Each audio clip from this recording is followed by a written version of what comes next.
Guys, welcome back to ஆந்தரியம் TN அண்ணனா தான் கூட ஆந்தரியம். ஓகே, நம்ம இப்போ ஒரு நியூ எஃப்எஃப் தான் வந்து பார்க்க போகிறோம். அதுக்கு முன்னாடி பேக்ரவுண்ட் நாய்ஸ் இருந்தால் கொஞ்சம் அட்ஜஸ்ட் பண்ணிக்கோங்க. சரி, ஏன் இப்போது நியூ எஃப்எஃப்னா நியூ சேனல் ஒரு நியூ ஸ்டார்ட்டோடு இருக்கலான்னு தான். பெண்டிங்கில் இருக்க எல்லா எஃப்எஃப்மே நான் இதிலே வந்து கன்டினியூ பண்ணுறேன். சீக்கிரமாகவே ஃபினிஷ் பண்ணிடுவேன். இனிமேல் நம்ம ரெகுலராக வந்து வீடியோஸ் வந்து பார்க்கலாம். ஓகே, வாங்க நம்ம ஸ்ட்ரைட்டாக இந்த புது ஸ்டோரிக்கு வந்து போயிடலாம். இந்த ஸ்டோரியோட டைட்டில் வந்து remind me of someone. இது வந்து ஜேகப்போட எஃப்எஃப். ஏன் திடீர்னுனா என்கிட்ட ஒருத்தவங்க கேட்டுக்கிட்டாங்க, மல்லிகான்றவங்க ஜேகப்போட எஃப்எஃப் போடுங்க அப்படின்னு சொல்லி கேட்டாங்க. அவங்களுக்காக தான் இப்போது நான் ஜேகப் எஃப்எஃப் வந்து ஸ்டார்ட் பண்ணியிருக்கேன். Hope you guys like it. And then உங்களுக்கு எந்த மாதிரி ஸ்டோரிஸ் வேணும், அடுத்து எந்த ஜேர்னலில் போடலாம் அப்படின்றத வந்து கீழே கமெண்ட் பண்ணுங்கள். இப்போ வாங்க நம்ம ஸ்டோரியை வந்து ஸ்டார்ட் பண்ணிடலாம். இப்போது எடுத்தோடனே உங்களை தான் வந்து காட்டுறோம். நீங்கள் ஒரு மாதிரி சேடாகவே வந்து நின்றுருக்கீங்க உங்கள் ரூம் பால்கனியில். அப்போது ஒயன் அப்படின்னு சும்மா ஒரு சவுண்டு. சொல்லுங்கப்பா, ஏன் இப்படியே இருக்க? இதோட 10 வருஷத்துக்கு மேலே ஆச்சு. எனக்கு என் பழைய ஒயன் கிடைக்கவே மாட்டாளா அப்படின்னு சும்மா வந்து கேட்குறாரு. நானும் அதுக்கு தான் ட்ரை பண்ணுறேன், முடியவே மாட்டேங்குது அப்படின்னு சும்மா வந்து சொல்கிறீங்க. எல்லோரும் ஒரு நாள் எல்லாத்தையும் விட்டுட்டு போக தான் செய்வாங்க, அதுக்குன்னு நீ இப்படியே இருக்க போகிற அப்படின்னு சும்மா வந்து சொல்கிறாரு. எனக்கு தெரிலப்பா, ஆனால் மைண்டு எதுலேயுமே போக மாட்டேங்குது, அதே விஷயத்தில் தான் நிற்கிது. எனக்கும் அப்படி தான். உன் வேதனை என்னன்றது எனக்கு புரியுது, ஆனால் ரியாலிட்டி அக்செப்ட் பண்ணி தான் ஆகணும். ஆனால் முடியலப்பா, இத்தனை வருஷம் ஆகியும் I still feel the same அப்படின்னு சும்மா வந்து சொல்கிறீங்க. உங்கள் அப்பா உங்கள் ஷோல்டரில் கை வச்சுட்டு ஊருக்கு போயிட்டு வரியா அப்படின்னு சும்மா வந்து சொல்கிறாரு. வேணாம், அங்கே போனால் இன்னும் தான் ஞாபகம் வரும். ஆனால் நீ அங்கே போய் 10 வருஷத்துக்கு மேலே ஆச்சு. உன் தாத்தா பாட்டியெல்லாம் நீ வரணும்னு விரும்புகிறாங்க அவங்களோட 60ஆம் கல்யாணத்துக்கு அப்படின்னு சும்மா வந்து சொல்கிறாரு. நான் போகலப்பா, நீங்கள் போயிட்டு வாங்க. ஒய்யே, நீங்கள் பாரு, நீ இங்கேயே இருந்தால் உனக்கு அதே நினப்பாக தான் இருக்கும். கொஞ்சம் நீயும் வெளியே போயிட்டு வா, ஃப்ரீயாக ஃபீல் பண்ணுவேன் அப்படின்னு சும்மா வந்து சொல்கிறாரு. நீங்கள் யோசிக்கிறேன் அப்படின்னு சும்மா சொல்கிறீங்க. யோசிக்கிறதெல்லாம் இல்லை, நாம் போகிறோம் அப்படின்னு சும்மா இன்னொருத்தர் சவுண்டு விடுறாரு. என்னன்னு சும்மா பார்க்குறீங்க.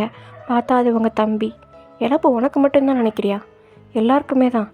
ஆனால் அதே நினச்சிட்டு உட்கார முடியாது ஒயன் அப்படின்னு சும்மா வந்து சொல்கிறான். நீங்கள் சொல்கிறவங்களுக்கு ஈஸியாக இருக்குது, ஆனால் அது எனக்கு தான் கஷ்டமாக இருக்குது. எனக்கும் அதே நிலைமை தான், ஆனால் நான் வெளியே வரலையா? அப்படியே இருந்தால் நம்ம இப்போ இருக்கிற சொந்தத்தை கூட அனுபவிக்க முடியாமல் போயிடும் அப்படின்னு சும்மா வந்து சொல்கிறான். நீங்கள் சரி, நான் போகிறேன், இப்போ நான் தனியாக இருக்கணும் அப்படின்னு சும்மா வந்து சொல்கிறீங்க. உங்கள் அப்பாவும் உங்கள் தம்பியும் உங்களை அங்கே விட்டு வந்து போயிடுறாங்க. இதை அப்படியே இங்கே கட் பண்ணிட்டு ஒரு வில்லேஜ் சைடு அந்த மாதிரி காட்டினோம்னா, என்னடா ஒரே மைக் செட்டு மேலே தாலாம் கிளப்புது அப்படின்னு சும்மா ஒருத்தன் கேட்குறாரா. அதுக்கு இன்னொருத்தர், அதுவா பெரிய வீட்டு பெருசுக்கு 60ஆம் கல்யாணம். வாழ்றான்டா, 60ஆம் கல்யாணம் அப்படின்னு சும்மா சொல்கிறாரு. அது வேறு யாரும் இல்லை, நம்ம ஜேகப் தான். கூட பேசிகிட்டு இருந்தது வந்து நம்ம ஜிமினு. ஆமாண்டா மச்சான், அந்த ஆளுக்கு 60ஆம் கல்யாணம் இன்னும் 4 நாள் கழிச்சு தானே, எதுக்கு இப்போயே பந்தல் செட்லாம் போட்டுட்ருக்காங்க? டேய், பணக்காரன் என்ன வேணால் பண்ணுவான், அவனை நம்ம கேள்வி கேட்க முடியுமா? முடியாது அப்படின்னு சும்மா வந்து சொல்கிறாரு. தெரியுதுல, வா நம்மளும் போய் என்னென்னு ஒரு லுக்கை விட்டு வரோம் அப்படின்னு சும்மா வந்து சொல்லிட்டு போயிட்டுருக்காங்க 2 பேரும். அந்த வீடு வந்து ரொம்பவே பெரிய வீடு. லைக் அந்த 18 பட்டியில் இந்த வீடு தான் பெரிய வீடுன்னுவாங்கல்ல, அந்த மாதிரி ஒரு வீடு. ஒரு ஜமீன் பரம்பரை அந்த மாதிரி வச்சுக்கலாம், சரியா? ஆனால் மச்சான், சாகிறதுக்குள்ளே இந்த மாதிரி ஒரு வீடை கட்டிட்டு தாண்டா சாகணும் அப்படின்னு சொல்லி நம்ம ஜேகப் சொல்கிறான். பண்ணலாம், இந்த ஆளுக்கு ஒரு பேத்து இருக்குது, அதை கரெக்ட் பண்ணிடலாம் அப்படின்னு சும்மா ஜிம்முன்னு சொல்கிறான். நம்ம ஜிம்மனோட மண்டமே அடிக்கிறாரு. என்னடா வழி சொன்ன அடிக்கிற? ஏன்டா குள்ள போயிலே, ஒன்றை மாதிரி நினச்சியா? நேர்மையாக சம்பாதிப்பேன்டா. நீங்கள் சம்பாதிங்க ராசா அப்படின்னு சும்மா அதை சொல்லிகிட்ருக்கானா. இவங்களும் சரிஞ்சமா சொல்லிட்டு இந்த தோப்பு வழியாக நடந்து போயிட்டுருக்காங்க. அப்போ ஐயோ எம்மா அப்படின்னு சொன்னால் ஒருத்தர் காலிக்கிட்ட வந்து விழுகிறான். டேலே என்னடா ஆச்சு அப்படின்னு சும்மா வந்து கேட்குறானா. அவன் எதுவுமே பேசாமல் ஐயோ அம்மான்னு கத்திட்டுருக்கான். அப்போ தான் இன்னொருத்தவன் வந்து விழுகிறான். என்னடா ஆச்சு, எதுவும் சம்பவம் ஆயிடுச்சா அப்படின்னு சும்மா ஜிம்முன்னு கேட்குறான். என்னன்னு தெரில, வாட பார்ப்போம் அப்படின்னு சும்மா இப்போ பார்க்குறாங்களா. பார்த்தா அங்கே ஒருத்தவங்க அடித்து பறக்க விட்டுருக்காங்க ஒரு பொண்ணு. இவன் யாராவ, ஜாக்கி சானுக்கு தங்கச்சியாக இருப்பாவோல, இந்த சுற்றுறா அப்படின்னு சும்மா வந்து சொல்கிறார் நம்ம ஜேகப்பு. மச்சான் என்னன்னு போய் கேளுடா, அப்புறம் நம்ம பசங்க அடி வாங்கி வச்சுருக்காங்க அப்படின்னு சும்மா நம்ம ஜிம்முன்னு சொல்லவும், நம்ம ஜேகப்பும் ஆமாண்டா பூரா நம்ம பசங்க தான் அப்படின்ற மாதிரி சொல்லிட்டு ஏங்க நிறுத்துங்க நிறுத்துங்க அப்படின்ற மாதிரி உங்ககிட்ட வந்து வர்றாங்க. எஸ், அங்கே சண்டை போட்டு இருந்தது நீங்கள் தான். நீங்கள் யார் என்னன்னு கூட பார்க்கல. நம்ம ஜேகப்போட கழுத்தை பிடிச்சி மரத்தில் லாக் பண்ணுறீங்க. நம்ம ஜேகப்பு ஐயோ ஆத்தா அவன் முட்டைக்கண்ணை வச்சு முழிச்சு பாரு யாருன்னு அப்படின்ற மாதிரி சொல்கிறாரு. நீங்கள் அப்படியே ஒரு நிமிஷம் ஸ்டன் ஆகிட்டீங்க. தென் ஜேகப்லேருந்து கையவும் எடுத்துடுறீங்க. அப்பாடா அப்படின்ற மாதிரி அவர் கழுத்தெல்லாம் தொட்டு பார்த்துட்ருக்காரு. நீங்கள் ஒரு மாதிரி அவரை வச்சுக்கன்னு வாங்க பார்த்துக்கிட்டே இருக்கீங்க. ஏன்தா எதுக்கு எல்லாத்தையும் போட்டு இப்படி அடிச்சிட்ருக்க, என்னாச்சு அப்படின்ற மாதிரி கேட்குறாரு. பட் நீங்கள் எந்த பதிலுமே சொல்ல. அவர் ஒரு மாதிரி வியர்ட் ஐஸில் பார்த்துக்கிட்டே தான் இருக்கீங்க. அவர் எத்தா உனைத்தேன் அப்படின்ற மாதிரி உங்கள் கண்ணு முன்னாடி வந்து கையை வந்து ஆச்சாரு. ஆ அப்படின்ற மாதிரி கேட்குறீங்க. ஓ சுய நினைவுக்கு வந்துட்டியா? இப்போயாவது மலை இறங்குனியே சொல்லு, எதுக்காக அடிச்சிட்ருக்க அப்படின்ற மாதிரி கேட்குறாரு. நீங்கள் மறுபடியும் ஒரு மாதிரி வியர்டாக தான் வந்து பார்த்துட்ருக்கீங்க. என்னடா எதுவும் பேய்க்கி பிடிச்சிருக்குமோ அப்படின்ற மாதிரி ஜிமன் கேட்குறான். டே உன் வாயை வச்சுட்டு எதுவுமே நீ நல்லதாக பேச மாட்டியா, கொஞ்ச நேரம் அமைதியாடுறா அப்படின்னு சும்மா சொல்லிட்டு உங்களை பார்க்குறான்.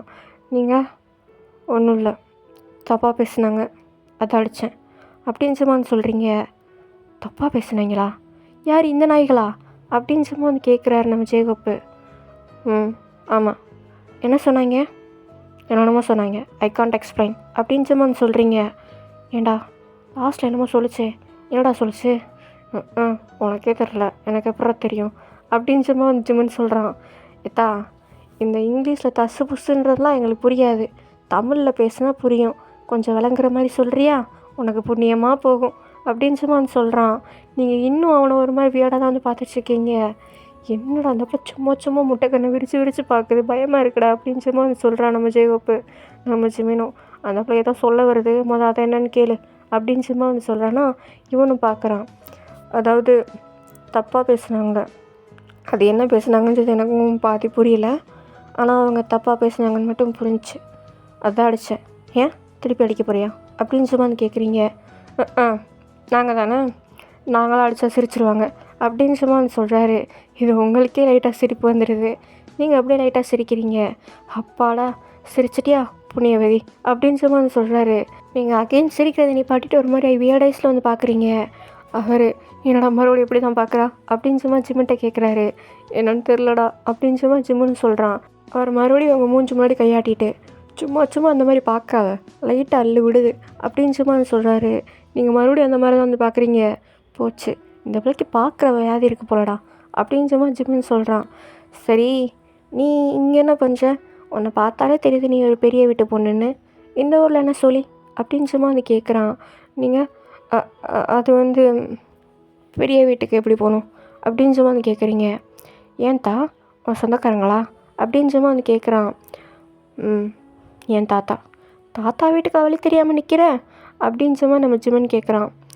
அது ரொம்ப வருஷம் முன்னாடி வந்தேன், மறந்துருச்சு, இங்கே எல்லாமே இப்போ கொஞ்சம் மாறின மாதிரி இருக்கிறதுனால மறந்துருச்சு அப்படின்னு சும்மா வந்து சொல்கிறீங்க. அது என்னமோ உண்மைதான், நீ காரில் போகணுன்னா இந்த வழியில் போக முடியாது, ஏன்னா இந்த பக்கம் பாதை சிறுசாக இருக்கும். நீ காரில் போகணுன்னா அந்த ரோடு இருக்குது பார்த்தியா, அந்த ரோட்லேருந்து உள்ளே வந்தேன்னா பெரிய வீட்டுக்கு டைரெக்டாக போயிடலாம் அப்படின்னு சும்மா வந்து சொல்கிறாரு. நீங்கள் ஓ தேங்க்ஸ் அப்படின்னு சும்மா வந்து சொல்கிறீங்க. எத்தா ஒரு விஷயம் தப்பாக எடுத்துக்கலைன்னா நான் சொல்கிறேன் அப்படின்னு சும்மா வந்து கேட்குறான். சொல்லுங்கள் அப்படின்னு சும்மா வந்து சொல்கிறீங்க. அது நீ என்ன தான் பட்டணத்து பிள்ளையாக இருந்தாலும் நீ இப்போ வந்திருக்கிறது கிராமம், அங்கே 4 பேர் தப்பாக பேசக்கூடாதுன்னா நீயும் அவங்களுக்கு பிடிச்ச மாதிரி நடந்துக்க வேணாம், ஆனால் அவங்க பேசாத அளவுக்கு நடந்துக்கோ சரியா அப்படின்னு சும்மா வந்து சொல்கிறாரு. நீங்கள் என்ன அப்படின்னு சும்மா வந்து பார்க்குறீங்க. அவளுங்க ஏன் தப்பாக பேசுனாங்கன்னு எனக்கு இப்போ தான் புரியுது. நீ இப்படி பட்டாப்பட்டியோடு தெரிஞ்சு அவங்க அப்படி தான் பேசுவாங்க, நீங்கள் மறுபடியும் ஒரு மாதிரி வியடாக தான் வந்து பார்க்குறீங்க. இன்னொரு விஷயம், இப்படி பார்க்குறத நிறுத்து, கொஞ்சம் பயமாக இருக்குது, ஏன்னா இது கிராமம், இங்கே இருக்க பிள்ளைங்க இந்த மாதிரி போடவே மாட்டாங்க, அதுவும் பசங்க கூட இந்த அளவுக்கு சின்னதாக போட்டு யாரும் பார்த்தது கிடையாதா, அதனால் அவங்க 4 விதமாக பேச தான் செய்வாங்க. அதுவும் உனக்கு இருக்கக்கூடாதுன்னா நீ இந்த மாதிரி போடாதுன்னு சொல்லலை, ஆனால் முழுசாக கவர் பண்ணுற மாதிரி போட்டுக்கோ. நான் தப்பாக பேசியிருந்தா என்னை மன்னிச்சிரு. சரிதா பார்த்துப்போ, நாங்கள் போயிட்டு வரோம் அப்படின்ற மாதிரி அவங்க திரும்பி நடக்க ஆரம்பிச்சிடுறாங்க. நீங்கள் அவங்கள ஒரு மாதிரி வச்சக்கண்ணவங்க பார்த்துட்டு தான் இருக்கீங்க. எஸ்பெஷலி நீங்கள் ஜேகப்பை தான் பார்த்துக்கிட்டே இருக்கீங்க. உங்கள் கண்லேருந்து டியர்ஸ் வந்த மாதிரியே இருக்குது. அது ஏன் வருதுன்றது உங்களுக்கும் தெரில. ஆனால் நீங்கள் ஜேகப்பை பார்க்கும்போது உங்களுக்கு இன்னொருத்தவங்க ஞாபகம் தான் வந்துக்கிட்டே இருக்குது.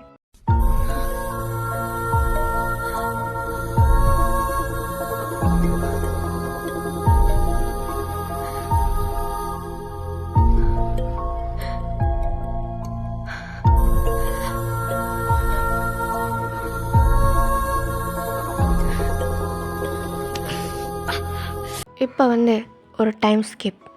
இது நைட் டைம். நீங்கள் உங்கள் தாத்தா பாட்டி வீட்டில் இருக்கீங்க. உங்கள் அம்மாவோட ஃபோட்டோவை பார்த்துக்கிட்டே இருக்கீங்க. உங்கள் அம்மாவோட ஃபோட்டோவுக்கு மாலை போட்டு விளக்கெல்லாம் ஏற்றிருக்கு. எஸ், உங்கள் அம்மா நோ மோர். அவங்க இறந்து 10 வருஷம் ஆச்சு. ஒருத்தவங்களை நீங்கள் ரொம்ப மிஸ் பண்ணி அழுதுகிட்டே இருந்திருப்பீங்கள்ல, அது அவங்க தான். அண்ட் தென் ஜேகப்பை பார்க்கும்போது உங்களுக்கு இன்னொருத்தவங்க ஞாபகம் வருதுன்னு சொன்னேன்ல, அதுவும் அவங்க தான். நீங்கள் அதெல்லாம் நினச்சி பார்த்துட்டே இருக்கீங்க. என்ன ஆத்தா அப்படி பண்ணுற? அம்மா, இந்த ஆத்தா தாத்தான்லாம் கூப்பிடாதம்மா. என்னத்தான் பண்ணுறது? என்னோடய ஸ்லாங் அப்படி தான். எனக்கு இப்படி கூப்பிட தான் பிடிச்சிருக்கு. சொன்னாலும் சொல்லாட்டி நீ ஆத்தா தான். என்னத்தா இடிச்சிட்டியா? இதுக்கு தான் சொல்கிறது, உன் முட்டைக்கண்ணை வச்சு முழிச்சு பார்த்து தொலைய வேண்டியதானே. கீழே பார்த்தே நடக்க மாட்டேற. அம்மா புண்ணியவதி, கொஞ்சம் வெளியே வரியா? ஹே, ஐம் நாட் புண்ணியவதி, ஐம் ஒயன். இந்த மாதிரி தசு புசுன்னு பேசினா எனக்கு புரியாது. தமிழில் பேசினா புரியும். கொஞ்சமாவது பொண்ணு மாதிரி உடுப்பு போடுறியா? சும்மா இந்த பட்டாப்பட்டியை போட்டு தெரியுற. இதெல்லாம் நீங்கள் நினச்சி பார்த்துட்டு காலையில் நம்ம ஜேகப் பேசுனதை நினச்சி பார்க்குறீங்க. உங்களை அறியாமே உங்கள் கண்ணிலேருந்து டியர்ஸ் வந்துக்கிட்டே இருக்குது. உங்கள் பாட்டி உங்கள் கண்ணை தொடச்சி விட்டு, என்ன அத்தா அம்மாவோட நினப்பு வந்துருச்சா அப்படின்னு சும்மான்னு கேட்குறாங்க. நீங்கள் இல்லை பாட்டி அப்படின்னு சும்மான்னு சொல்கிறீங்க. தம்பி எங்க? தம்பி தூங்குறான் அப்படின்னு சும்மான்னு சொல்கிறீங்க. சரி வா சாப்பிட்லாம் அப்படின்னு சும்மா சொல்லிட்டு உங்களை கூப்பிட்டு போகிறாங்க. நீங்கள் ஒரு மாதிரி கன்ஃபியூஸ்டான ஸ்டேஜில் தான் இருக்கீங்க. உங்களுக்கு நம்ம ஜேகப்பை பற்றி ஞாபகம் வந்துக்கிட்டே இருக்குது. அவர் பேசுனது, அவரோட ஸ்லாங்காக இருக்கட்டும், அவரோட வார்த்தை யூஸ் பண்ணுற விதமாக இருக்கட்டும், எல்லாமே உங்கள் அம்மாவோட சிமிலர் ஆகுதா? நீங்கள் அப்படியே அவரை பற்றி நினச்சிட்ருக்கீங்க. ஓகே டார்மிஸ், இதை எங்கேயே ஸ்டாப் பண்ணலாம். இது இன்ட்ரோ எபிசோடுன்றதுனால கொஞ்சம் சின்னதாக தான் இருக்கும். ஓகேவா? அடுத்து நம்ம கொஞ்சம் பெருசாக பார்க்கலாம். ஓகே, பாய்.